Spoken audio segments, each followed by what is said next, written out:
and welcome to a sort of impromptu episode number 15 of the Wham Bam. Wham bam. We'll do it live. Ow! I'm one of your hosts, Matt Sagisi. With me, over to my right, is the delicious Andy Cheadle. Yo.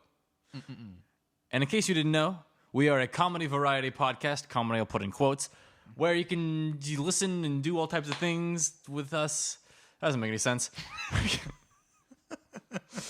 We're 15 episodes in. You think we know how to do this by now? You'd think, but you'd be surprised as well. We are a couple of just weird gentlemen that you can come listen to every now and again. We talk about random things that we find entertaining or things that upset us. Brayden Curtis is here in spirit. Oh yeah, Brayden Curtis isn't here because he still is just he's really hanging on to that hatred he has for me right now. He's really upset about whatever it is I did. I forget what I did. You did something. Oh yeah, oh whatever. Anyway, if you want to listen to our pretty faces / also watch those pretty faces, it's also like 10 o'clock at night. I'm super tired. You can go over to youtube.com/StacheTag where we post all the videos there, and we'll get back to doing that eventually because they're not doing that right now. Because once again, the guy who knows how to do that, Brayden Curtis, is angry with us, so he's not doing any of those things. If you don't want to watch our pretty faces, you can just listen to our pretty faces over on iTunes or SoundCloud, or if we scream them really loud on top of a mountain somewhere.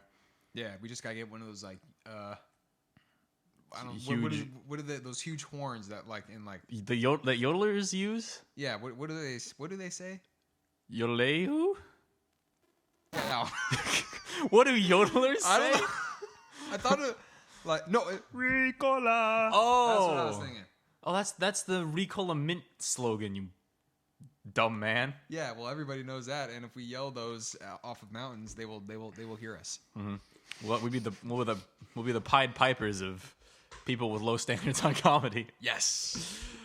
Anyway, so this is gonna be a little different because this is a very impromptu episode because I'm leaving again this weekend. Stop it. Maybe So- that's why you went there. Maybe it is, but I left one weekend, and then he's like, "I'm never recording with him again." That was too much. It's too much for that boy. I understand where he comes from. He's a man who's set in his ways and doesn't like change or things being altered in any way. So if I left, it was just too much of a burden for him, and he couldn't handle it anymore. Yeah, it's like that parrot or cockatiel, Cockatoo, whichever cockatiel. one has the white feathers with the yellow. Boop. Yeah, I think it's a cockatoo. Yeah, the one that was was owned by my uncle, not uncle, great uncle, not great uncle guy. Wait, have you told the story on the show before? No, I haven't told. Well I then don't think so. tell the story then. Yeah, okay. They don't know it. So you guys don't know this story. My uncle, not uncle, dude, man, named Joaquin or Kino. He was a cool guy. And also, he apparently has no relation to you. My uncle, not uncle. That means he's nobody. I thought he was, and then I don't think he is. I don't know. I mean, I want to be blood related to this guy because he was awesome, but I don't think I am. You're too white to be named to be related to someone named Joaquin. That's a good point. Anyway, so keep going. So Yeah, you're not Uncle Man. So he was just a funny guy. Just the few times I met him, he was just like hilarious, and he was just like the goofiest guy ever. And crazily enough, he had this cockatiel parrot bird thing that pretty much fit his personality exactly. Oh, good. Apparently, at one point, the bird was normal. And then one day, I guess they moved a couch. Wait, that was it?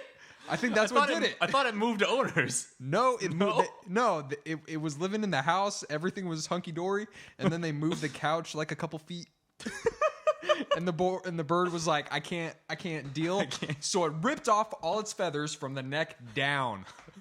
Oh and it kept doing that for the rest. It might still. I think it's still alive. It still does. Parrots live a long time. It might still be alive. It's still doing it. It's still doing it? Still, move the couch back.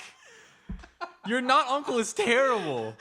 If it's a few feet, move the goddamn couch back. And then it was, so you have this nice white head, looked how it should, and then just like skin and nasty wings. It's like, eh. So it looks like any like Bugs Bunny cartoon when a Foghorn Leghorn spoof. Yeah. Where it's holding a carton of TNT and it explodes. Yeah, and then just the head is fine, but just boom. I say, I don't like what they did with that couch over there. It's exactly right. And it's like them boys ain't right. moving them couches all over this town. bird just fit his personality so well, because like the bird loved him, so it would just like sit like on his shoulder, and he's like walking around with like this featherless bird and everything, and he's like, and he'd go and like just put his dip in, and he's like, all right, And he gives some dip to the parrot. and he's like, all right, bird, all right, do rock and roll, and then it was awesome. The bird would be like, yeah, rock and roll, rock and roll, and it was like, this bird's awesome. He was like, all right, do big eagle, and it was like. And of course, remember, it has no feathers, so it's just like sticks. It's like, and it's great. Of course, he'd be like, do big eagle. And he's like, rock and roll. It's like, I said big eagle, you son of a bitch. And then the bird would poop on his shoulder. And he just lived there. This guy was awesome. What is this, like a weird, like, stand-up comedy bit with this dude and his parrot? Yeah. Like and a weird Abbott and Costello routine? Apparently. So, he was a cool guy. Like, now you mentioned it, I feel like this guy might be related to you, because for some reason your entire family is just weird bird whisperers. Because you do, again, you know this, but our lovelies at home, Andy's parents, they had parakeets and a duck. He told that story, and a duck when they were younger. I told the duck story? Yeah, because I don't remember. I forget while you're talking. Oh, we're talking about pets. Oh, wait, was this a sneezing? No. I don't think it was my dad sneezing. And Oh, I might have mentioned that too. I don't remember. So regardless, I digress. So Andy's parents had, I guess ostensibly Andy, because he lived there, but they had parakeets when they were younger. And would they fly around, or were they in a cage? I can't remember. They were in a cage. They were in a cage, but they had parakeets that I guess liked them. I don't really know how parakeets work. And then recently, Andy's parents got new parakeets. But how did they get them, Andy? Yeah. So, my parents, in my hometown, my parents are known as the Walkers. Like, that's actually the reputation they have among Your the parents people. are zombies. Among Might as well. Your parents are zombies. All right. Yeah. Sorry, I didn't mean to break you with that one. Yeah, they walk with purpose. They do. Like they got something to eat. I don't know. But yeah, like it's because like they'll be like at one side of the town, like in the shopping center, and it's like people know me. Yeah, oh, your parents are the Walkers. The complete other side of town. Oh, you're those. Because they do like the whole town in one walk. Your parents can move. Yeah, and all right, so we have this. They call it a lake, but it's just like a water runoff. Yeah, it's like a sad little trough. It's not for public. No. It's gated off. It's just where water runs off. Yeah. But they call it Mud Lake. And parents walking by there, and then they go and they look at the fence, and this green little bird just goes right on top. And they're like, oh, it's a parakeet. We like those. and they just kind of like walk over to it, trying to get like a better look or whatever they were doing. I don't know. And then it's just hanging out there. It's like, yeah, doing my bird thing. And then my dad just goes over and just takes his hand up. I caught it. Bird did nothing. Just full on like whoop whoop. Yeah, you got it. Reaches out. Yeah, he's like, oh, I guess we have a parakeet now.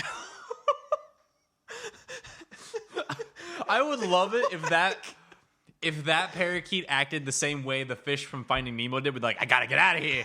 I gotta get out of here. And then he makes this elaborate escape routine, and he like squeezes his way through the bars, and like it's his whole how do you do, and then he finally gets out. He's like, yeah, free motherfuckers. Oh, I took so much energy out, man. I'm gonna set on this fence real quick. So, God damn it. Ah, they got me again. I'm back. Every time. Let me out of jail. It's just like, yeah, I don't even. What bird ever can you just walk up to and just be like, all right. Like, yeah, parakeets in pet stores are like, dude, fuck off. Like, don't touch me. Yeah. And oh yeah, so they got it, and apparently there was like some neighbors like right there, and they're like, man, that bird's been flying around for like 2 weeks. No one's been able to do anything about it. And then my God. And then this tall man just comes over and we're saved! And then like all these village people crowd out of their houses. And just hoist your dad in the air. I know they all have. We had our torches ready and everything. But yeah, just. Hooray! The beast has been captured. And there was much rejoicing. Yeah, so they get that parakeet, put it in our bird cage because we still had one from the last one, and then they were like, you know what, needs a buddy. So they just go to the pet store, buy another parakeet. All right, there we go. Now we got 2 of them. As you said, they walk back out. They walk back in with like a falcon they caught. Sweet. I don't even gotta go catching a friend now. I don't know why I keep giving your family a southern accent. I don't know. That's like the second time I've done that today. Not even on camera. But yeah, that's... But it's just like... By all accounts, it shouldn't make any sense. That? Who can do that? This... What kind of... Gotcha! Fooled you! No, the last time I had an experience with a parrot, I was at my friend's house, and she had a parrot, right? And she said the same thing, like, that your not Uncle Man's parrot did, where, like, it tore all its feathers out, but she went, like, to study abroad, I think, like, in Europe somewhere, I forget where. But apparently, like, the people who was, like, taking care of a parrot, like, said that the parrot was, like, distraught. And they would just, like, every day would just be, like, pulling its feathers out. And they didn't know how to stop it from doing that. So they'd be like, oh, sweetie, no, don't. Oh, God, don't do that. And they go to, like, try to, like, pet it or touch it. And you'd go, like, no! And it would, like, bite the shit out of their fingers. Just pull out more feathers. Yeah, like, and so they touch it. Yeah, and so, like, they couldn't do anything about it. And so, like, her friend, what was her name? I forget. I swear we're friends. She was in one of my classes. I forget. Marky, that was her name. Marky.